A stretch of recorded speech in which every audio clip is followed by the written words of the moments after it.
Welcome back student, third lecture of tissue.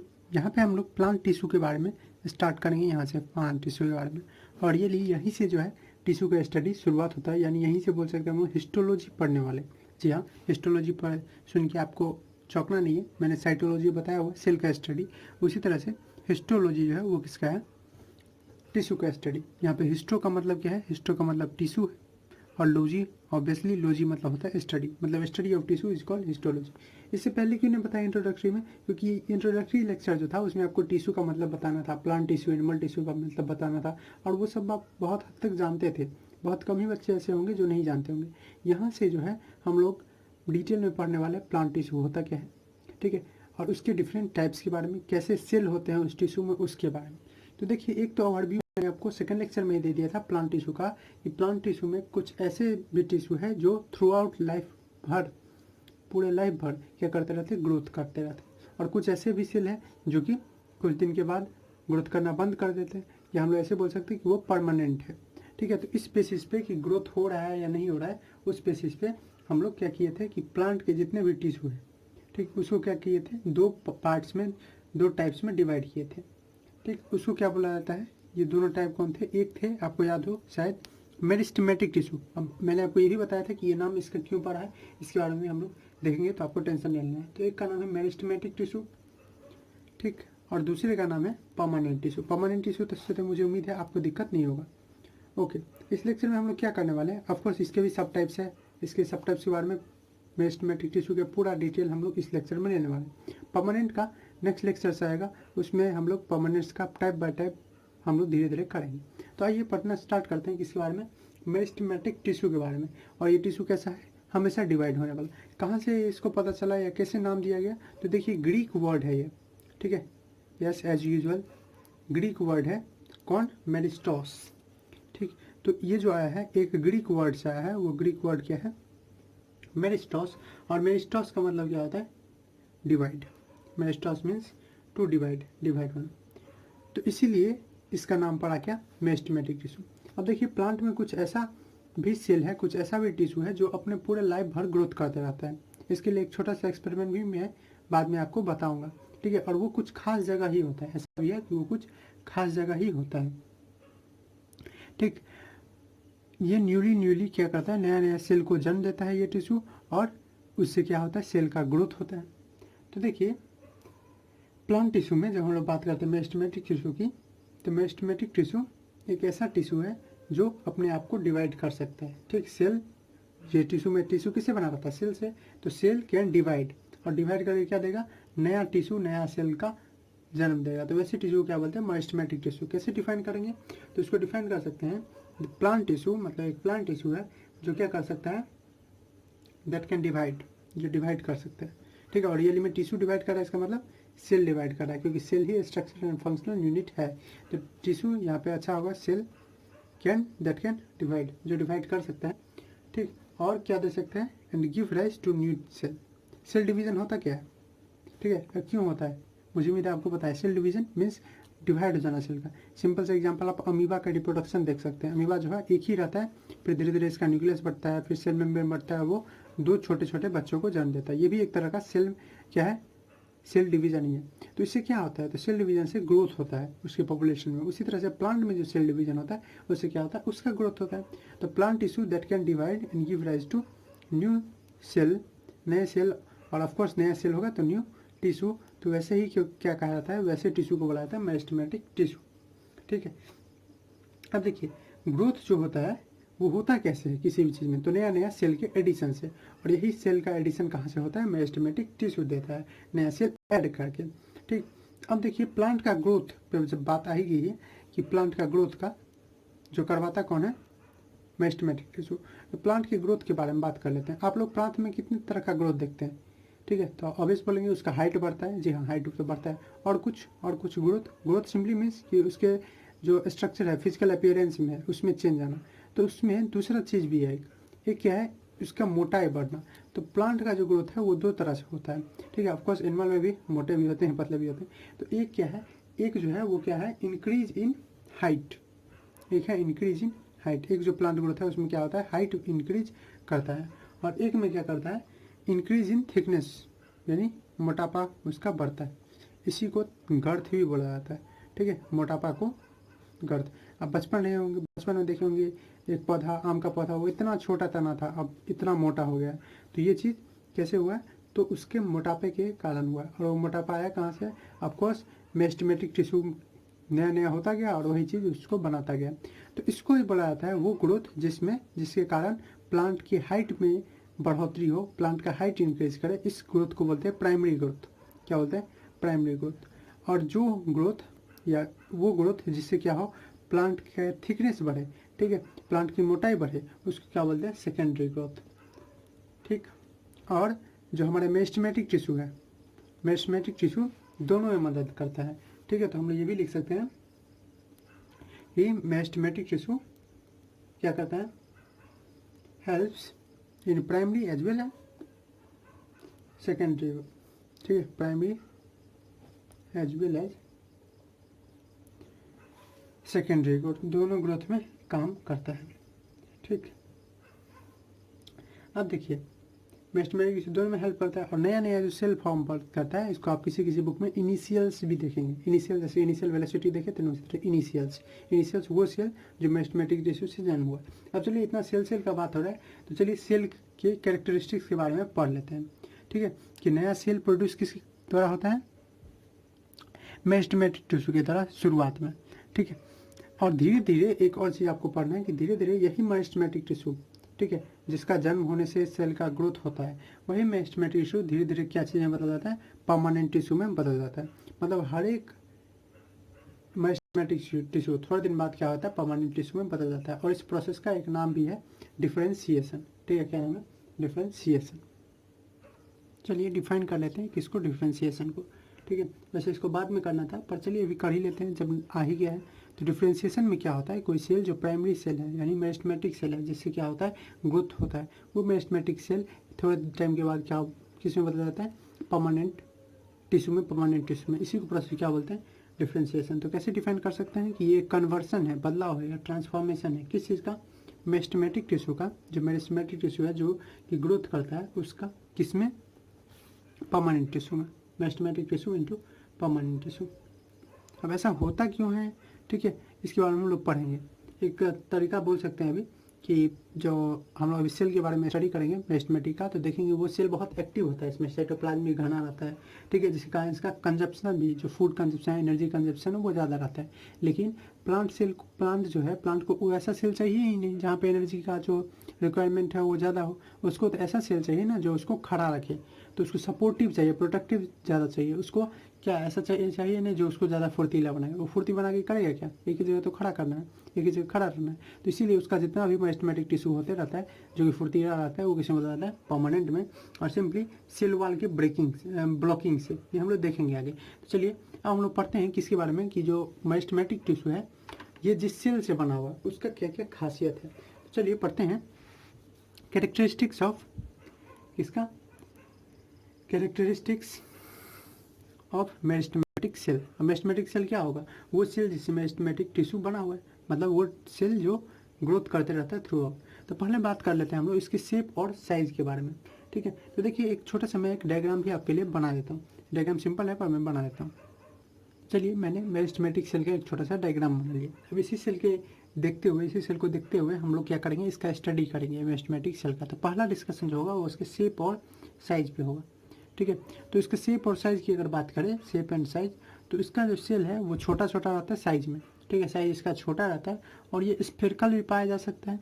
ठीक है, थोड़ा सा देखिए क्या हो सकता है? स्फेरिकल भी हो सकता है, ओवल भी हो सकता है यानी अंडाकार भी हो सकता है, या पॉलीगोनल भी हो सकता है। पॉलीगोन कहने का मतलब आपको पता है ना, ट्रायंगल से शुरू होता है, ट्रायंगल होता है, फिर क्वाड्रिलेटरल होता है, फिर पेंटागोन होता है, ठीक, फिर हेक्सागोन होता है, फिर हेप्टागोन होता है। पॉलीगोन कहने का मतलब जिसका 3 या 3 से ज़्यादा साइड हो उसको बोलते हैं पॉलीगोन। तो इसका शेप हो सकता है कैसा? तो साइज हो सकता है स्मॉल साइज होते हैं, छोटे छोटे। और इसका शेप कैसा हो सकता है? ये शेप हो सकता है स्फेरिकल हो यानी गोलाकार हो। ठीक है, और कैसा हो सकता है? ओवल हो सकता है, और पॉलीगोनल यानी पॉलीगोन में हो। मैथमेटिकल थोड़ा सा आ गया पर कोई नहीं, मैथमेटिक्स आप थोड़ा मोड़ा जानते हैं। पॉलीगोनल मतलब जैसे 3 या 3 से ज़्यादा साइड हो।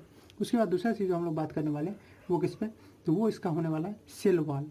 ठीक है, सेल वॉल, हाँ ऑफकोर्स ये जो है ये ऊपर वाला आपको दिख रहा है सेल वॉल है। ठीक ठीक है। आपको तो लगेगा अरे एक ही दिख रहा है, वो इसलिए क्योंकि सेल वॉल इसका बहुत पतला होता है, ठीक है। लेकिन हम लोग पढ़े हैं सेल वॉल, सेल में कि चैप्टर सेल में कि सेल जो होता है वो मोटा होता है सेल वॉल इसका, वही तो खासियत है इसमें। जो ये सेल है पूरी तरह से लेकिन इमेच्योर है, मतलब बड़ा नहीं हुआ है, इसलिए इसका सेल वॉल भी क्या होता है, पतला होता है, ठीक है। तो अगर हम बात करें सेल वॉल की, तो ये सेल वॉल कैसा होता है, तो सेल वॉल होता है थिन। ओके। तीसरा चीज़ आप ये देख सकते हैं कि सब सेल जो है लगभग लगभग कैसे हैं, एक जैसे, ठीक है। तो हम लोग ये बोल सकते हैं कि cell of meristematic tissue, meristematic tissue जिस सेल से बने रहते हैं वो कैसे होते हैं, लगभग लगभग एक जैसे होते हैं, ठीक है। सेल आर सिमिलर, एक ही जैसे होते हैं, किसमें, इन स्ट्रक्चर, सिमिलर इन स्ट्रक्चर, और ऑफकोर्स फंक्शन में भी ग्रोथ रहता है इनका मेन का स्ट्रक्चर में, ठीक है। उसके बाद चौथा चीज़ जो बात करें तो हम लोग बात कर सकते हैं इनके गैप के बीच में। हम लोग पढ़े हुए हैं कि प्लांट के दो सेल के बीच में काफ़ी गैप रहता है, और इसीलिए हम लोग देख सकते हैं कि जब बाहर वाला जो हम लोग जिसको अभी साइंटिफिक टर्म में कॉर्क बोलते हैं, वैसे आप जब किसी पेड़ को छूते हैं उसमें आप देखेंगे बड़े बड़ी दरारें रहती है, वो ऑफकोर्स इसलिए क्योंकि इसके बीच में वैकेंट स्पेस रहता है सेल के बीच में। पर जो मेरिस्टेमेटिक टिश्यू में जो सेल है उसमें स्पेस नहीं रहता है। ओके, इसको डिफाइन कैसे करेंगे, तो आप इंटरमॉलिकुलर स्पेस पढ़े थे, दो मॉलिक्यूल के बीच में स्पेस केमिस्ट्री में, उसी से आप जोड़िए। इंटर मतलब दो, किसी दो के बीच में, इंटर स्कूल जैसे दो स्कूल के बीच में, यहाँ सेल मॉलिकुलर तो है नहीं, तो क्या है सेल, तो इंटर सेलुलर, ठीक है, स्पेस, तो वो क्या है, वो बहुत कम है, या बोल सकते हैं, ठीक है, नो इंटरसेलुलर स्पेस, या इंटरसेलुलर स्पेस जो है वो क्या है, एब्सेंट है, ठीक है, एब्सेंट है, इज नो इंटरसेलुलर स्पेस। और उसके साथ साथ अरेंजमेंट कैसा है सेल का, अगर बात करें अरेंजमेंट ऑफ सेल, तो वो बहुत कॉम्पैक्ट है। अब देखेंगे आगे आगे जैसे हम लोग पढ़ेंगे तो देखेंगे कि सेल जो है वो कॉम्पैक्टली पैक नहीं रहता है, कैसे भी पैक रहता है, बीच बीच में अच्छा खासा गैप रहता है, लेकिन इसका कैसा है, कॉम्पैक्ट पैकिंग है। जो पैक किया हुआ है सेल वो कैसा है, कॉम्पैक्ट पैकिंग। ओके, उसके बाद अगर बात करें कि सेल में क्या क्या चीज़ है उसके बारे में, सेल कंटेंट के बारे में, इस सेल में क्या क्या चीज़ है उसके बारे में, तो इसमें पहला चीज़ देख सकते हैं कि इसका जो है एक न्यूक्लियस रहता है जो बहुत डेंस है, ठीक है। तो आपको ये तो नहीं लग रहा है कि एक सेल में एक ही न्यूक्लियस होता है, ऐसा नहीं है, किसी किसी सेल में पॉलीन्यूक्लियस भी होता है, आप मैंने न्यूक्लियस में ये सब पढ़ा हुआ है। तो सेल का कंटेंट, तो पहला बात करें हम लोग किसका, न्यूक्लियस का, तो न्यूक्लियस हम लोग देख सकते हैं कैसा है, तो न्यूक्लियस लार्ज है, nucleus is large, single and large ऐसे भी लिख सकते हैं। दूसरा चीज़ हम लोग बात करें इसका, अगर इसका साइटोप्लाज्म का, तो साइटोप्लाज्म भी मैंने पूरी तरह से नहीं घना किया है, पर साइटोप्लाज्म जो है इसका घना होता है। साइटोप्लाज्म पता है ना आपको, वो चीज़ जो सेल को भरता है, तो साइटोप्लाज्म इज डेंस, ठीक है। दूसरा चीज़ है इसका साइटोप्लाज्म। तीसरा चीज़ हम लोग बात कर सकते हैं इसका वैक्यूल का, तो यहाँ पे एक ये ऐसा सेल है जिसको ग्रोथ करवाना है जल्दी से जल्दी, जल्दी से जल्दी, मतलब इसका एनर्जी रिक्वायरमेंट हाई है, और एनर्जी रिक्वायरमेंट हाई है तो इसमें क्या वैक्यूल होगा। वैक्यूल कब होता है, जब खाना को रखना हो स्टोर करके, क्या इसको स्टोर करने के लिए होगा, ऑफ कोर्स नहीं। तो इसके पास जो वैक्यूल होते हैं वो कैसे होते हैं, तो एब्सेंट होते हैं, या बहुत छोटे हैं। वैसे आपको पता है कि जो प्लांट का सेल हम लोग को पढ़ाया गया है उसमें बड़ा बड़ा वैक्यूल रहता है, यहाँ तक कि 70-80%, 90% भी वॉल्यूम रखे रहता है सेल का। लेकिन यहाँ पे जब मेरिस्टेमेटिक सेल का बात करें तो उसमें वैक्यूल एब्सेंट भी हो सकता है, ठीक है, उतना बड़ा तो छोड़िए, एब्सेंट भी हो सकता है, छोटा भी हो सकता है। तो वैक्यूल्स आर स्मॉल और एब्सेंट, छोटे होते हैं या एब्सेंट होते हैं। और भी बहुत सारा बात कर सकते हैं, क्या क्या बात कर सकते हैं कि इसका जो सेल है वो डिवाइड करते रहता है, सेल डिवाइड्स, ये तो हम जानते हैं, और बहुत फास्टली डिवाइड करता है, डिवाइड्स रिपीटली मतलब जल्दी जल्दी रिपीटली ग्रोथ करते रहता है। और इम्पोर्टेंट चीज़ ये कि इसका रिस्पायरेशन यानी एनर्जी प्राप्त करने का तरीका जो है वो बहुत तेज़ होता है, तो इसलिए तो मैंने बोला था वैक्यूल भी नहीं होता है। तो ये तो बात हुआ किसका, कि जो मेरिस्टेमेटिक टिश्यू है उसमें जो सेल है जिसको मेरिस्टेमेटिक सेल बोलते हैं उसकी कैरेक्टरिस्टिक्स के बारे में। अब बात है कि मेरिस्टेमेटिक टिश्यू का भी क्या क्लासिफिकेशन किया गया है, इसको भी टाइप किया गया है, जी हाँ इसको भी टाइप किया गया है। और इसका जो टाइप किया गया है वो डिफाइन किया गया है लोकेशन पे, कि ये मेरिस्टेमेटिक टिश्यू किसी किसी खास ऑर्गन में ही, किसी किसी खास अंग में ही पाए जाते हैं प्लांट के, ऐसा नहीं है कि प्लांट के सभी अंग में ये पाए जाते हैं। तो on the basis of location, location के हिसाब से या पोजीशन के हिसाब से कि वो कहाँ है, किस जगह पे लोकेटेड है मेरिस्टेमेटिक टिश्यू, उसके हिसाब से मेरिस्टेमेटिक टिश्यू जो है उसको 3 हिस्सों में बांटा गया है, ठीक है। किसके हिसाब से, अगेन पोजीशन या लोकेशन के हिसाब से। तो मेरिस्टेमेटिक टिश्यू को 3 हिस्से में बांटा गया और ये हमारे पास बहुत इंपॉर्टेंट है समझना। पहला है एपिकल मेरिस्टेम। क्या है?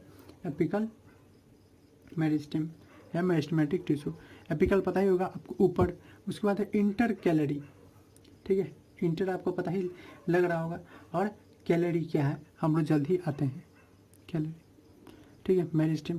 और तीसरा जो है वो है लेटरल। लेटरल भी आपको पता होगा, साइड जिसको बोलते हैं, मतलब अगर कोई प्लांट है जिसका ब्रांच है उसमें साइड, तो लेटरल मेरिस्टेम। चलिए बात करते हैं इसके बारे में धीरे धीरे, और इसके लिए एक डायग्राम का जरूरत होगा, तो मैं उसके लिए एक डायग्राम भी बना लेता हूँ। चलिए, यही एक डायग्राम का जरूरत है। मैंने एक प्लांट लिया हुआ है जिसमें मुझे बताना है आपको कि कैसे कैसे कहाँ कहाँ मेरिस्टेम जो है वो रहता है। तो सबसे ऊपर वाला पार्ट जो रहता है किसी प्लांट का, उसको हम लोग इंग्लिश में एपेक्स बोलते हैं, जिसको आप फुंगी भी बोल सकते हैं। एपेक्स मतलब फुंगी। तो इस चीज़ में रहता है, यहाँ ये जो पार्ट आपको दिख रहा है, यहाँ रहता है एपिकल मेरिस्टेम। कौन रहता है? एपिकल मेरिस्टेम, मतलब वो सेल जो जल्दी जल्दी ग्रोथ करता है। इसीलिए आप देखते होंगे कि ऊपर वाला पार्ट जो है वो बहुत जल्दी जल्दी प्लांट का ग्रोथ करता है कंपेयर टू अगल बगल वाला पार्ट। अगेन यहाँ पे अगर रूट में बना दूँ, नीचे अगर रूट है तो रूट में भी, रूट का भी एपेक्स होगा, फुंगी होगा, वहाँ पे भी क्या होता है? Apical meristem. इसको हम लोग जस्ट एक एक्सपेरिमेंट के थ्रू, जो ओनियन का एक्सपेरिमेंट है उसके थ्रू देखेंगे। उसके बाद आप जो देखते हैं इसके बीच में, या यहाँ जो नॉट रहता है जिसको आप गांठ बोल सकते हैं, उसके बीच में यहाँ पे क्या रहता है? यहाँ पे रहता है इंटर कैलरी। ठीक है, क्या रहता है? Inter calorie meristem. ठीक, ये करता क्या है? तो चिंता नहीं कीजिए, जल्दी बात करने वाले। ये साइड में प्रेजेंट रहता है और इसका काम है क्या करना? तो इसका काम है ग्रोथ का करना। ठीक है, किस तरह का ग्रोथ? तो मोटाई वाला, गर्थ वाला। ठीक है, उसके बाद ये जो आपको दिख रहा है ये कौन है? लेटरल। ठीक है, कौन है? Lateral meristem. ठीक, तो चलिए इसके बारे में एक एक करके बात करते हैं। तो पहले बात करते हैं एपिकल मेरिस्टेम के बारे में, यानी वैसा मेरिस्टेमेटिक टिश्यू जो कहाँ रहता है? फुंगी पे। नाम से ही पता चला एपिकल मेरिस्टेम। तो ये ऐसा नाम से पता चल रहा है कि ऐसा मेरिस्टेम है जो कहाँ रहता है? तो प्रेजेंट एट एपिकल पार्ट। ठीक है, एपिकल पार्ट फुंगी वाले पार्ट पे रहता है, किसके? Of plant. ठीक, एपिकल मतलब एपेक्स भी बोल सकते हैं, जिसको प्लूरल में एपिसेस यानी APICES भी बोला जाता है। अब ये रहते कहाँ हैं? तो इसका अगर लोकेशन आप देखिए प्लांट में, तो इसका लोकेशन होता है shoot and root apex. Shoot apex मतलब ऊपर वाला जो फुंगी है वो, और उसके साथ रूट एपेक्स मतलब सबसे नीचे जो रूट है। तो आप देखेंगे रूट और सूट, यानी ये वाला पार्ट जो अंदर रहता है, आपको तो ये पता ही होगा, रूट सिस्टम सूट सिस्टम। तो रूट सिस्टम जो पार्ट मिट्टी के अंदर है, तो वो वाला पार्ट जो है वहाँ पे, और ऊपर वाला पार्ट पे रहता है मेरिस्टेम, एपिकल मेरिस्टेम, जिसके कारण ग्रोथ जो है वो बहुत ज़्यादा होता है। तो ये बात होगी इसका लोकेशन पे। ठीक है, कहाँ कहाँ?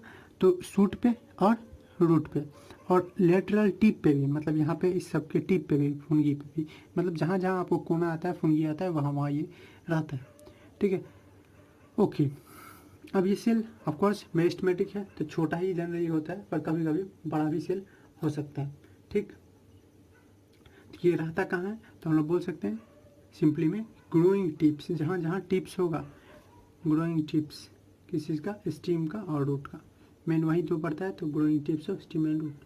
अब देखिए, अब ये रूट में हो रहा है या स्टीम में हो रहा है, इस बेसिस पे इसको बोला गया है या तो रूट एपिकल मेरिस्टेम या तो सूट एपिकल मेरिस्टेम।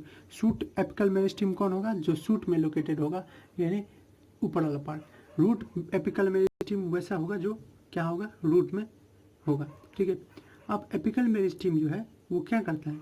तो length of root and stem को इंक्रीज करने का काम करता है। ठीक है, क्या करता है? तो इट इंक्रीजेज, या लेंथ से अच्छा बोलेंगे क्या? हाइट। इट इंक्रीजेज, पर हाइट करने का मतलब नीचे नहीं आएगा, तो इसलिए इट इंक्रीजेज लेंथ। ठीक है, length of the apical, it increases the length of root and stem. Root और स्टीम को बढ़ाने का काम करता है, और सब ग्रोथ जो है वो इस दोनों पे छोड़ा हुआ है। तो चलिए ये बात हुआ एपिकल मेरिस्टेम के बारे में। थोड़ा सा क्या क्या बात करिए, ये एपिकल पार्ट पे रहता है। एपिकल पार्ट ऊपर वाला भी हो सकता है, नीचे वाला भी। दूसरा चीज़, लोकेशन कहाँ है? ऑफकोर्स सिंपली सूट वाले पार्ट पे, रूट वाले पार्ट पे, यानी ग्रोइंग टिप पे, सिंपली जहाँ जहाँ फुंगी है वहाँ पे। और ये करता क्या है? लेंथ बढ़ाने का काम करता है, चाहे ऊपर से या नीचे से। दूसरा किसका बात करने वाला है? Inter calorie. ठीक है, किसका? Inter calorie. अब ये इंटर कैलरी क्या है? तो इंटर कैलरी जो है, यहाँ पे इंटर का मतलब आपको समझ ही आ रहा होगा, इंटर मतलब होता है दो, जैसे इंटरसेलुलर देखिए, इंटरमोलिकुलर देखिए, और कैलोरी मतलब बीच, जी हाँ बीच, बिटवीन, इमीडिएट जिसको बोलते हैं। तो अगर हमको बात करें इंटरकैलरी मेरिस्टेमेटिक टिश्यू, तो ये डिफाइन ही किस पे है, on the basis of location. तो इंटरकैलरी का हमको लोकेशन पता करना है, तो ये कहाँ रहता है, तो प्रेजेंट रहता है ये, या इसको लोकेशन बोल सकते हैं कहाँ, in between other cell, in between other cell, दूसरे सेल के बीच में रहता है, ठीक है, जैसे कि आप देख सकते हैं। और कहाँ है, तो आप देख सकते हैं कि ये जो नोट होता है, गांठ जो होता है वहाँ पे रहता है, तो ये ऐसे बोल सकते हैं कि बेस ऑफ लिप्स, ठीक है, base of lips end nodes, nodes पे भी रहता है, ठीक। ओके, अब ये क्या करता है, ठीक, तो ये रियली में मेरिस्टेमेटिक का ही दूसरा हिस्सा है, तो ये तो ऑफकोर्स है ही, क्योंकि एपिकल का, एपिकल, इंटरकैलरी और लेटरल, यही तीन मिलके तो बनाया हुआ है। तो ये क्या करता है, तो ये लेयर ऑफ एपिकल बनाता है, ठीक है, एक के ऊपर एक, एक के ऊपर एक, जैसा आप देख सकते हैं यहाँ पे एक के ऊपर एक, एक के ऊपर एक रहता है, ठीक। और इसके बीच में कहीं कहीं परमानेंट टिश्यू भी रहता है, जिसके बारे में हम लोग पढ़ेंगे, ठीक है। तो ये लेयर बाय लेयर में रहता है, इसका ये नेचर है, ठीक। और ये कहाँ रहता है, इंटरनोडल रीजन में, ठीक है, यानी नोड के रीजन में, यहाँ पे लीफ है तो यहाँ पे रहेगा, ठीक है। तो इसके कारण ग्रोथ कौन कौन होता है, तो इसके कारण जो ग्रोथ होता है वो होता है, ठीक है, अभी तो समझ गए ना, नोड्स, और नोड्स के नीचे भी रह सकता है, बिलो नोड्स, गांठ के नीचे भी हो सकता है, ठीक, बिलो नोड्स। अब देखिए करता क्या है ये क्या करता है, ये ग्रोथ करवाता है लीफ का और इंटरनोड्स का, मतलब इस चीज़ का आप देखते होंगे जहाँ से कोई ब्रांच निकलता है वो मोटा होते जाता है, धीरे धीरे मोटा होते जाता है, तो वो चीज़ का ग्रोथ और लीफ जो इस पे जन्म हो रहा है उसका ग्रोथ, ये किसका रिस्पॉन्सिबिलिटी है, इंटरकैलरी मेरिस्टेम का। तो इट कॉजेज, हम लोग बोल सकते हैं it causes growth of, growth करता है किस चीज़ का, growth of leaves and internodes, ये एक तरह का क्या है, सेकेंडरी ग्रोथ है इंटरनोड्स। चलिए थर्ड टाइप का बात करते हैं जो कि है लेटरल, ठीक है, लेटरल मेरिस्टेम। तो ये एक ऐसा टिश्यू है जो लेटरल पार्ट में, लेटरल तो समझते हैं साइड पार्ट में, साइड वाले पार्ट में रहता है। तो ये प्रेजेंट कहाँ रहता है, प्रेजेंट इन साइड और लेटरल पार्ट, जैसे आप देख सकते हैं ये दोनों के साइड में है, ठीक है, वो था बीच में, ठीक है, कौन, इंटरकैलरी, एपिकल कहाँ था, ऊपर या नीचे, और ये दोनों के बीच में, तो प्रेजेंट इन साइड्स या लेटरल पार्ट्स, ठीक है। और ये कहाँ कहाँ हो सकता है, तो ऑफकोर्स सूट में भी, अपवर्ड पार्ट्स ऑफ सूट में भी और रूट में भी, इन सूट और रूट। ओके, अक्सर देखा जाता है कि लेटरल मेरिस्टेम जो है उसका सेल रेक्टेंगुलर होता है, ठीक है, और इसका रहता कहाँ है, तो प्रेजेंट रहता है इन द साइड्स में, ठीक है, स्टीम्स के साइड में हो सकता है, ओके, ठीक। उसके बाद स्टीम और रूट के साइड में रहता है, ठीक। अब ये भी दो तरह का बांटा गया है, ठीक है, वस्कुलर और कॉर्क कैम्बियम। अब इसके बारे में डिटेल में हम बाद में पढ़ेंगे, ठीक है, लेकिन अभी हम लोग समझ सकते हैं कि लेटरल मेरिस्टेम जो है इसको भी दो पार्ट किया गया है, एक वस्कुलर और एक वस्कुलर टिश्यू, या वस्कुलर कैम्बियम ज़्यादा बोल दें अच्छा रहेगा, कैम्बियम, कॉर्क कैम्बियम आप लोग पढ़ेंगे, प्लांट का जो ऊपर वाला पार्ट होता है ना वो वाला। तो एक बोला जाता है वस्कुलर कैम्बियम, और एक को बोला जाता है क्या, तो एक और होता है इसको बोला जाता है कॉर्क कैम्बियम, ठीक है, कॉर्क कैम्बियम। अब अभी आप इतना ही समझ लीजिए कि जो ये सेकेंडरी, ये जो वस्कुलर टिश्यू है ये जाइलम फ्लोएम को बाद में जाके जन्म देता है। अब अभी पढ़े ना कि जितना मेरिस्टेमेटिक टिश्यू है वो बाद में किसी में बदल जाता है, तो ऑफकोर्स वो मेरिस्टेमेटिक टिश्यू किसी में बदल जाता है, परमानेंट टिश्यू में, इसको डिफ्रेंशिएशन बोलते हैं। तो ये वस्कुलर टिश्यू जो है यही बाद में इसको जन्म देता है, जाइलम और फ्लोएम को, ठीक है। और कॉर्क कैम्बियम जो ऊपर वाला पार्ट है, ठीक है, प्लांट का, उसको जन्म देता है। तो शुरुआत जो होता है कॉर्क कैम्बियम का, यानी ऊपर का जो छाल है प्लांट का, वो लेटरल पार्ट से होता है, यानी कॉर्क कैम्बियम से ही होता है। और जो जाइलम फ्लोएम का जन्म होता है वो इसी मेरिस्टेम से होता है, यानी वस्कुलर से। तो इसको हम लोग बोल सकते हैं कि इट लेटर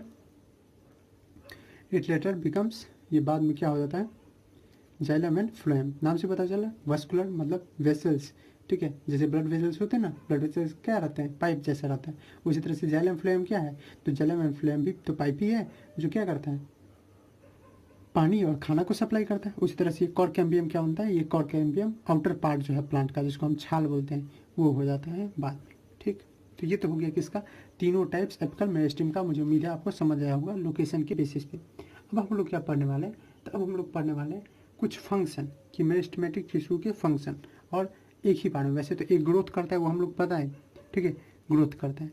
उसके बाद किस तरह का, इसी सब को मिला देंगे तो एक आ जाएगा फंक्शन। उस फंक्शन के बारे में चलिए समझते हैं कि फंक्शंस क्या है किसके, of meristematic tissue, of meristematic tissue. तो पहला चीज़ तो आप ये बोल सकते हैं कि ये ग्रोथ करवाता है, और प्राइमरी भी सेकेंडरी भी। प्राइमरी और सेकेंडरी अगेन मीन्स हाइट का भी ग्रोथ करवाता है और उसके साथ साथ मोटाई का भी, ठीक। तो पहला चीज़ हम यही बोल सकते हैं कि इट कॉजेज ग्रोथ, ठीक है, by formation of new cell. Growth कभी भी होता है किससे, सेल डिवीजन से या नया सेल के फॉर्मेशन से, formation of new sales, okay. इसी की मदद से अभी हम लोग पढ़े हैं खासकर इंटरकैलरी जो कि एक मेरिस्टेम ही है। इसी की मदद से क्या होता है कि प्लांट थ्रू आउट अपने पूरे लाइफ में क्या करता है, लीव्स को, स्टेम्स को, रूट्स को बढ़ाते रहता है।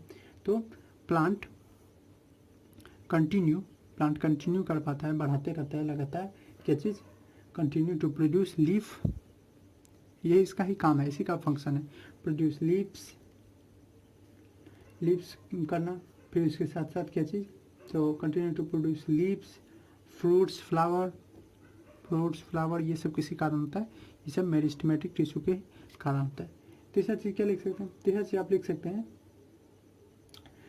कि जब भी मेरिस्टेमेटिक टिश्यू जो बाद में जो भी बनता है ऊपर वाला, चाहे कॉर्कम्बियम या जेलम फ्लेम, उसका पेरेंट कौन है, वो कहाँ से आया है, ऑफकोर्स मेरिस्टेमेटिक टिश्यू से। तो ये क्या करता है, इट एक्ट्स एज पेरेंट, ये पेरेंट के रूप में भी काम करता है, किसका, तो फॉर अदर टिश्यू, दूसरे टिश्यू के बारे में, जैसे जाइलम फ्लेम के बारे में या दूसरे टिश्यू के बारे में, ओके। तो पहला काम हुआ इसका, ऐसे भी लिख सकते हैं, पेरेंट टिश्यू के रूप में काम करता है, ठीक, ग्रोथ करवाता है, नए नए ऑर्गन, लीव्स सबको जन्म देता है, और जहाँ जहाँ इंजरी भी होता है, अगर चोट लग गया जाता है प्लांट को, तो उसको भी हील करने का यानी ठीक करने का काम करता है, ठीक है। तो इट ऑल्सो हील्स यानी ठीक कर देता है किस चीज़ को, इंजरी। और इंजरी कहाँ कैसे ठीक होगा, by formation of new cell, इसका तो काम ही नया सेल को जन्म देना, ठीक। तो by formation of new cell, जैसे आप लोग को भी कहीं कट जाता है तो वो देखते होंगे 1-2 दिन के लिए काला हो जाता है, बाद में फिर से चमड़ी उस पर आ जाती है, क्योंकि हम लोग के पास भी सेल है जो ग्रोथ कर सकता है, ठीक है। उसके बाद और भी कुछ है, तो हाँ, कभी कभी आप देखते होंगे कि कोई कोई सूट जो है प्लांट का या किसी का, वो मुड़ जाता है और मुड़ के टूटता नहीं है। ऑफकोर्स इसमें दूसरा भी टिश्यू का पार्ट है, पर यहाँ पे ये भी मदद करता है, ठीक है। तो इट हेल्प्स, ये हेल्प करता है किस चीज़ में, इन ग्रोइंग अपराइट, ऊपर बढ़ने में, ठीक है, ऊपर की तरफ बढ़ने में। इवन व्हेन, तब भी जब बेंड कर दिया जाता है, even when bend by wind, अगर आप विंड के द्वारा, हवा के द्वारा इसको क्या किया जाए, इसको अगर मोड़ भी दिया जाए, फिर भी ये बाद में खड़ा होकर एक खास डायरेक्शन में ग्रोथ करते रहता है। ये भी किसी कारण होता है, ये भी होता है एपिकल या सिंपली, ये भी किसी कारण होता है मेरिस्टेमेटिक टिश्यू के कारण। वैसे यहाँ पे कंट्रीब्यूशन है किसका, यहाँ पे कंट्रीब्यूशन है इंटरकैलरी का। अब 2 एक्सपेरिमेंट जो मैं तब से बोला था वो भी आपको बता देता हूँ। अब ये अपने घर में भी कर सकते हैं। आपको 2 प्याज लेना है, ठीक है, और 2 प्याज 5-6 दिन का या 1 सप्ताह का आपको टाइम देना पड़ेगा इसको देखते देखते। 2 छोटा छोटा प्याज लेना है, एक प्याज को इस पर रखना है, और एक चीज़ ध्यान रखना है कि दोनों प्याज में ये जो इसका रूट रहता है वो रहे। तो एक प्याज को इस पर रखना है और एक प्याज को इसमें, ठीक है, दोनों का रूट रहे। आप 3 दिन तक देखिए इस दोनों प्याज को, दोनों को देखेंगे तो आप दोनों का ग्रोथ होते रहेगा धीरे धीरे धीरे धीरे। यहाँ पे क्या होना चाहिए, यहाँ पे वाटर होना चाहिए, ठीक है, यहाँ पे वाटर होना चाहिए। अब 3 दिन के बाद आप मान लीजिए इसका जो है ये पार्ट काट देंगे, तो आप देखेंगे कि आगे जो 4-5-6 दिन बीतेगा उसमें ये तो बढ़ता जाएगा, लेकिन ये नहीं बढ़ पाएगा। क्यों नहीं बढ़ा, तो ये चीज़ दिखाता है कि जो मेरिस्टेमेटिक टिश्यू है जो कि ग्रोथ करवाता है वो खास पार्ट में ही रहता है, ऐसा नहीं कि कहीं भी रह जाएगा। वो सिर्फ शूट टिप में और ऊपर की तरफ बढ़ना है, तो ऊपर शूट टिप में या रूट टिप में। अब इसके पास रूट टिप रहा ही नहीं क्योंकि हम काट दिए, इसीलिए ये ग्रोथ नहीं कर पाए। तो इससे आप क्या समझ सकते हैं, इससे आप समझ सकते हैं कि जो एपिकल मेरिस्टेमेटिक है या कोई भी मेरिस्टेमेटिक टिश्यू है वो कहाँ रहता है, तो वो किसी किसी खास पार्ट में भी रहता है। ऐसा नहीं है कि कहीं भी रह जाता है, वो लोकेलाइज्ड है, मतलब उसका अपना एक खास पोजीशन है, खास लोकेशन है। तो उम्मीद है आपको ये लेक्चर पूरी तरह से अच्छे से समझ में आया होगा। और एक चीज़ और ध्यान में रखे होंगे कि एपिकल मेरिस्टेम ही क्या कराता है, ग्रोथ करवाता है। ठीक है, तो इससे आप एक कंक्लूजन ले सकते हैं या इसको नोट के रूप में लिख सकते हैं। क्या चीज़, दो चीज़ को, कि एपिकल मेरिस्टेम जो है, मेरिस्टेम या एपिकल ने सीधा मेरिस्टेमेटिक टिश्यू जो है वो किस में फाइंड करता है, meristematic tissue are found in fixed places, found in particular places, खास जगह पे मिलते हैं, और इसका काम क्या है, एंड इट इज रिस्पॉन्सिबल, ये रिस्पॉन्सिबल है, ठीक है, किस चीज़ के लिए उत्तरदायी है, फॉर ग्रोथ। ठीक है, ग्रोथ प्लांट का, वो ग्रोथ अगेन मोटाई भी हो सकता है जिसको सेकेंडरी ग्रोथ बोलते हैं, और हाइट भी बढ़ सकता है जिसको प्राइमरी ग्रोथ बोलते हैं। उम्मीद है आपको ये मेरिस्टेमेटिक टिश्यू का लेक्चर पूरी तरह से समझ में आया हो। नेक्स्ट लेक्चर में हम लोग परमानेंट टिश्यू के बारे में पढ़ेंगे। तब तक के लिए पढ़ते रहिए। Thanks for watching.